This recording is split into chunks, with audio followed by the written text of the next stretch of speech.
নমস্কার বন্ধুরা, আপনারা কেমন আছেন? আজকে আমি খুব ঝটপট আটা আর পাঁচমিশালি সবজি দিয়ে দুর্দান্ত লোভনীয় একটা নাস্তা রেসিপি শেয়ার করব। আটার অনেক রকম নাস্তা তো আপনারা খেয়েছেন, এই নাস্তাটা একেবারে নতুন স্বাদে। পুরো ভিডিওটি দেখার অনুরোধ রইল। আজকে রেসিপির জন্য এখানে দেখুন বোলের মধ্যে 1.5 কাপ পরিমাণে আটা নিয়েছি, আর এখানে পাঁচমিশালি সবজি নিয়েছি প্রায় 1 বাটি পরিমাণে। সবজিটা পাঁচমিশালি হলে এই নাস্তাটা কিন্তু অনেক বেশি টেস্টি হয় আর সুস্বাদুভাবে তৈরি হয়। এখানে দেখুন সবজিগুলো কিন্তু একদম পাতলা পাতলা করে কেটে নিয়েছি। এই সবজির মধ্যে রয়েছে দেখুন ক্যাপসিকাম রয়েছে, গাজর রয়েছে, বিনস রয়েছে, বাঁধাকপি, ফুলকপি নিয়েছি। সবজিটা কিন্তু আপনারা কম বেশি করে নিতে পারেন। নাস্তার জন্য প্রথমে আটাটা আমি রেডি করে নেব। তার জন্য এর মধ্যে দিয়ে দেবো পরিমাণ মতো লবণ, দিয়ে দেবো 1 চামচ পরিমাণে চিনি। এবারে এখানে দেখুন 3 চামচ পরিমাণে সুজি দিয়ে দেব। ভালো করে মিক্স করে নেব। এবারে এর মধ্যে জল দিয়ে মিডিয়াম ঘনত্বে একটা ব্যাটার বানিয়ে নেব। আজকের রেসিপিতে কোনো রকম কিন্তু মাখা বেলার ঝামেলা থাকবে না, শুধুমাত্র গুলেই কিন্তু আপনারা রেসিপিটা বানিয়ে নিতে পারেন। আর এইভাবে একটু ফেটিয়ে নেব, আর একটু খেয়াল রাখতে হবে এর মধ্যে যেন আটার কোনো রকম দলা না থাকে। প্রতিদিন আটা দিয়ে রুটি, লুচি, পরোটা তো আমরা খাই, কিন্তু একঘেয়েমি খেতে কারোরই ভালো লাগে না। মাঝে মধ্যে কিন্তু এই রেসিপিটা আপনারা ট্রাই করে দেখতে পারেন, আশা রাখছি ভালো লাগবে। আটার মিশ্রণটা রেডি হয়ে গেছে, এবার এটা আমি সাইড করে দেব। এদিকে প্যানটা গরম করে নিয়েছি, এর মধ্যে 1 চামচ পরিমাণে সাদা তেল দিয়ে দিলাম। তেলটা গরম হয়ে গেছে, এর মধ্যে 1/2 চামচ পরিমাণে গোটা জিরে দিয়ে দিলাম। জিরে আমি হালকা করেই ভেজে নেব, এখানে খুব বেশি কিন্তু লাল করে ভাজবো না, তাহলে জিরের যে ফ্লেভার সেটা নষ্ট হয়ে যাবে। এবারে এখানে দেখুন সামান্য পেঁয়াজ কুচি দিয়ে দেব।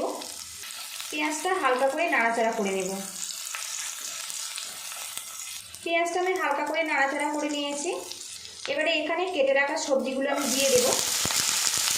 সবজিগুলো প্রথমে নাড়াচাড়া করে নেব, এর মধ্যে যে কাঁচা গন্ধ আছে ওটা চলে যাবে, গিয়ে হালকাভাবে নরম হয়ে যাবে। বেশ কিছুক্ষণ নাড়াচাড়া করে নিয়েছি, সবজির যে একটা কাঁচা গন্ধ ওটা কিন্তু চলে গেছে। এবারে এর মধ্যে দিয়ে দেবো স্বাদ মতো লবণ, দিয়ে দেবো সামান্য পরিমাণে হলুদের গুঁড়ো, সামান্য পরিমাণে ঝাল লঙ্কার গুঁড়ো, দিয়ে দেবো সামান্য জিরের গুঁড়ো। এবারে এর মধ্যে দিয়ে দেবো কাঁচা লঙ্কা কুচি। এখানে আমি লঙ্কার গুঁড়ো আর কাঁচা লঙ্কা একসঙ্গে ব্যবহার করলাম, ঝালটা আপনারা স্বাদ মতো দেবেন। দিয়ে দেবো সামান্য টমেটো কুচি। আবারও একসঙ্গে ভালো করে মিক্স করে নেব। এর মধ্যে লবণ আছে, সবজি থেকে কিন্তু জলটা ছেড়ে দেবে, তাতেই কিন্তু সবজিগুলো বেশ 80% মতো আমি সিদ্ধ করে নেব। এক্সট্রা করে কোনো রকম জল ব্যবহার করব না। মশলার সাথে ভালো করে মিক্স করে নিয়েছি, গ্যাস লিডটা একটু কমিয়ে রাখবো। এখানে আমি যেহেতু ফুলকপি ব্যবহার করেছি, একটু সিদ্ধ হতে সময় লাগবে, তাই অল্প করে একটু ঢেকে রাখবো। ঢাকনাটা খুলে নেব।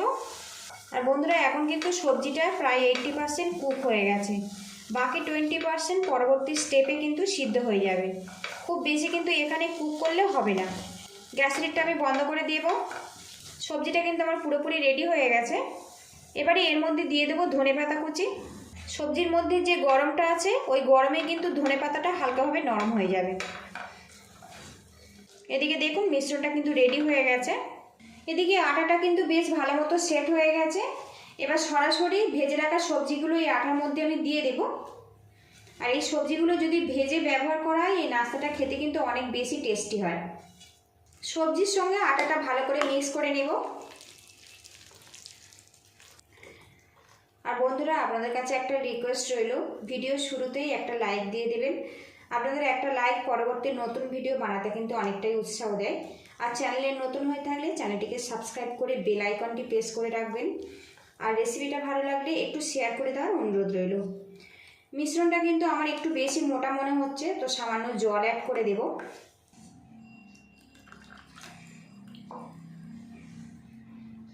নাস্তার ব্যাটারটা কিন্তু পুরোপুরি আমার রেডি হয়ে গেছে।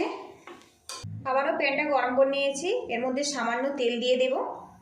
আজকের নাস্তাতে কিন্তু খুব বেশি তেলের প্রয়োজন হবে না, এখানে সামান্য তেল ব্রাশ করে দেব, যাতে নাস্তাটা খুব সহজে উঠে আসতে পারে। এবারে এর মধ্যে আটার মিশ্রণটা আমি দিয়ে দেব। গ্যাস লিডটা কিন্তু একদম কমে রাখতে হবে। আপনারা বড় ছোট যেমন ইচ্ছে শেপ দিয়ে কিন্তু এই নাস্তাটা বানিয়ে নিতে পারেন।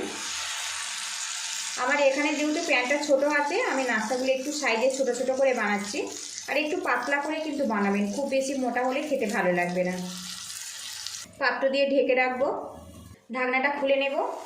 তো বন্ধুরা নাস্তার কালারটা দেখুন কত সুন্দরভাবে রেডি হয়েছে, আর কালারটা কিন্তু পুরোপুরি চেঞ্জ হয়ে গেছে, তার মানে কিন্তু ওপর থেকে বেশ ভালো মতো কুক হয়ে গেছে। এবার এটা আমি উল্টিয়ে দেব। এখানে যেহেতু আমি সুজি ব্যবহার করেছি, নাস্তাটা কিন্তু হালকা করে মুচমুচে ভাব চলে আসবে। আর বন্ধুরা এই নাস্তা খেতে কিন্তু এক্সট্রা করে কোনো রকম তরকারি বা চাটনির প্রয়োজন হবে না, এটা এতটাই সুস্বাদু আর খুবই পুষ্টিকর। তো দেখুন পিছনটাও খুব সুন্দরভাবে রেডি হয়েছে। উল্টে পাল্টে কিছুক্ষণ ফ্রাই করে নেব। এদিকে দেখুন উল্টে পাল্টে নাস্তাটা কিন্তু আমার রেডি হয়ে গেছে, আর ওপরটা দেখুন বেশ হালকা করে ব্রাউন কালার চলে এসছে। এইভাবে রেডি করে নিতে হবে। এবার এই নাস্তাটা আমি তুলে নেব। তো বন্ধুরা লুকিংটা দেখুন নাস্তাটা কত সুন্দরভাবে এটা রেডি হয়েছে দেখুন। তো দেখুন একটা কিন্তু রেডি হয়ে গেছে। এর মধ্যে আরও হাফ চামচ পরিমাণে তেল দিয়ে দেব। নাস্তাটা যতবারই ভাজবেন সামান্য কিন্তু তেল দিতে হবে, তাহলে নাস্তাটা খুব সুন্দরভাবে উঠে আসবে।